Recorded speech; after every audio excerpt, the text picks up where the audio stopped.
Blended value is a key aspect of the approach that we take at TDI. So we thought it was something worth exploring a little bit to make sure we're all on the same page and everyone knows what we're talking about. I was wondering, Paul, if you wanted to tease it apart a little bit first and give us some of the key aspects of what it means. Let's go to the second word first. So value.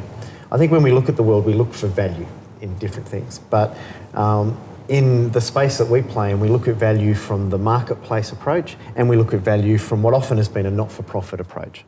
So the first value is around economic value. The marketplace is really good at deriving value from economics. And generally we talk about profit in that space, making money. And so that's one of the values that we really think is important. The other value is actually making the world a better place. So that whole concept of a not-for-profit or an environmental project that really makes the world better, the value that they create. Blended value for us is bringing those two things together in the one spot. How do you get a really robust economic model as well as a really robust program of work or some way of making the world a better place? How do you put those things into one organisation or into one life? How do you make the blend of those values come together? And not just making money to do good, but making money while doing good. So it's the integration and the both things at the same time. Yeah. I think an important part of that is that often when we put two things together, we compromise one side of the equation for the other side. So often we'll get asked the question, is it more important to get the finances right or more important to get the good that you're doing in the world right? And it's when you start compromising on each side, I think you lose blended value. And what you end up with is just trying to push two things together that don't fit very well. What blended value says is we won't compromise the financial economic modelling and return, nor will we compromise the good that we're going to do. We are going to do both. Now that might require a different scale, it might require a different business model, it might require a different way of thinking about how we go about solving that problem and getting an economic return, but ultimately we want both. So in the social sector, I think we often have a tendency, as you said, it's that separating out or silos where we say, I need to work with my beneficiary group over here, and then what can we do to earn some money separately? Do we do that in all aspects of life? You know, is blended value something that is relevant personally as well as in business? Yeah. Well, I mean, my personal journey is one of really an exploration of blended value. So a few decades ago, I started my... He pretends he's older than he is. I started my life out vocationally, both as an entrepreneur doing mainly tech businesses. And that wasn't really so much about making money, but it was about using the economic engine, and I love technology, I love signing a deal, I loved being able to provide solutions to people, and the contract was actually more important than how much it was worth. So I loved the efficiency, the ability to deliver real solutions to real problems, and the ability to scale those up that business offered. But I also had a real passion for doing good in the world, and I had a religious background and was a minister for nearly 20 years that was bivocational. So I was a minister full-time and I was an entrepreneur full-time. But I actually kept those things quite separate. And so the journey for me leading into the new century was one of saying, how do you bring those together? So it was a very personal journey of saying, I don't want to just do good over here in terms of being a minister and working with people and then just make money over here from the business stuff. I want to be able to bring these two things together personally. And so the last 15 years of my life have been a real targeted, how do I integrate those in my own life, and then how do I make those integrate in terms of the organisations that we work in. Isaac, you have been working with us, first employee of TDI, working with us for a while. So blended value has been something you've heard us talk about a lot. Yes. And yet I think there were some aspects where it intellectually made sense to you, but there was a point where it clicked and it made more sense as that holistic approach that really brought things together.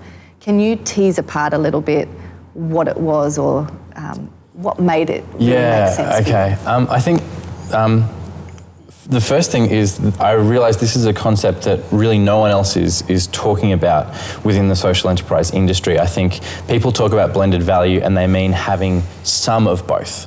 So I like your description, Paul, of it's not, we want to be uncompromising about it, and it's not just some social and some financial, it's we want a lot of both. And that didn't click with me at first. I think when other groups talk about it, it sounds like it's like a dilution. Yeah. So they've taken a standard business and how can I dilute that and take away all the bad corporate part of that and replace it with something social? And I don't think that's what the two of you mean when you say blended value. The moment it really clicked for me was when Brad Graham, one of our consultants here, he described it as having changing the old view of there is, we're really good at creating the sort of commercial powerhouse vehicle that can go and grow massively and create a lot of money and create a lot of value. And instead of trying to dilute it, all we're doing is we're trying to redirect that vehicle. So don't try and diminish that vehicle by diluting it, putting something social in. Instead, use the full force of that to achieve a social mission. That was kind of like the aha moment for me. Yeah, because I do remember in the early days when we talked about blended value, you picking up on the fact that you still read it as some kind of compromise and a watering down of things. You can't really not see it as a compromise because it doesn't normally exist. It's not something that will just form on its own. And that's another part that's been a real revelation for me, is that you have to design for this. Yeah. It won't just occur in a social enterprise. It's something you have to very specifically aim for in order to get it. Yeah, excellent. So maybe if we tease out a little bit of that designing for a blended value, I think that goes into TDI's general work with this approach.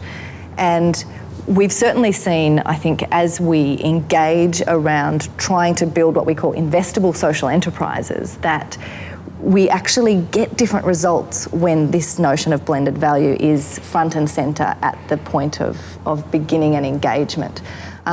What are some of the differences you've seen, Paul, from what we're able to create and the businesses that come out of designing for blended value? I think that the difference is that you end up with an integrated model.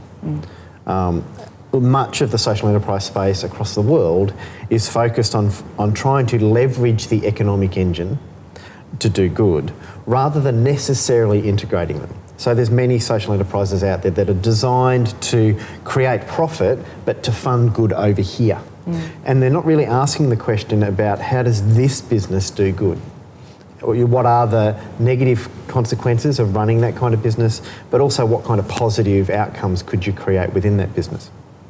So as you go down that journey, you end up in very different places depending on where you start and what kind of worldview you have at the beginning.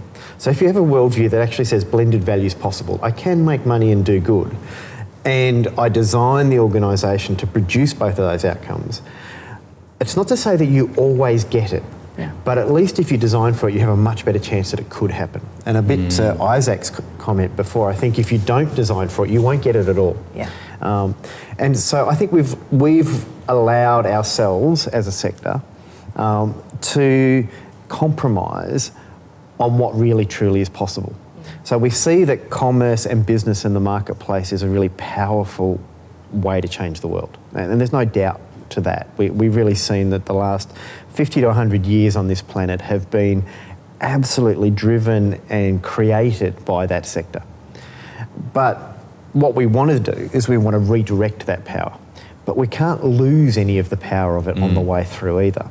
If we really want to change the world, then we're going to have to change the entire commercial sector to take seriously the good it has to do in the world. And that for me is not necessarily a recreation as much as a going back to often the kind of roots of business in lots of ways. Most businesses were established to do good and make money in the first place, because what they realised was that there was a need within a community, we'll meet that need, and because they've met the need really well, it happened to produce economic sustainability. So it's not a complete, here's a brand new thing.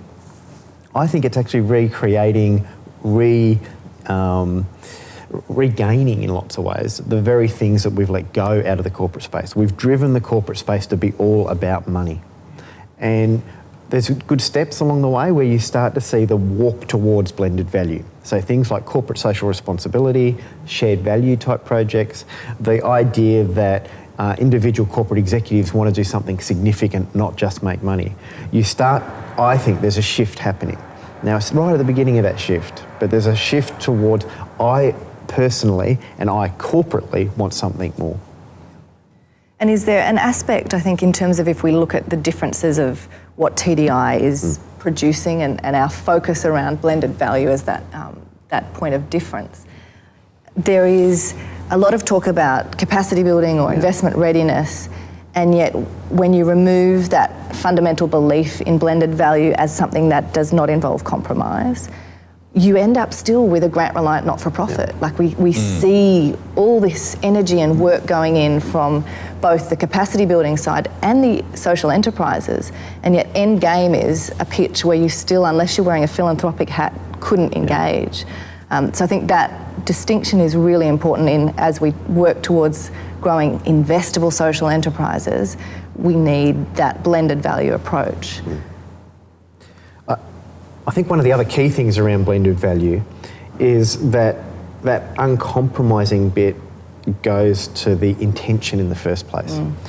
So it's where you start compromising on either side, we start to see those not really blended value. They're kind of unevenly weighted value. That sense that, so I was talking to a social enterprise just yesterday, and they're in the distribution business, absolutely grant funded, but see social enterprise and commerce as a way to plug the funding gap. Yeah.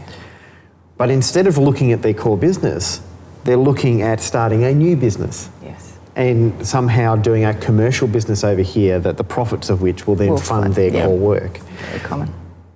And I just think if you bring a blended value view to that, you can look at the current business, see what the assets are, see what the investment is, take that and say, how do we make an economic engine and what's valuable in that for people who can pay? And again, you may have to scale it, you may have to change the business slightly, you might make it more integrated, but what's blended in there rather than separated? And I think that the word blended is actually the critical word in there, because where people go is they chase the value that they perceive is important. So if the most important thing to them is making money, then they chase the making money part of corporate. If the most important thing to them is the doing good, then they chase that. If they can't think blended, they chase them separately. And the real opportunity is when you chase them together. Yeah, great. So it's integration we're looking for, it's an ability to deliver social or environmental outcomes as well as financial, and a key thing, not compromising on either. We hope you enjoyed this video, and there's a stack more content on the website if you'd like to keep exploring.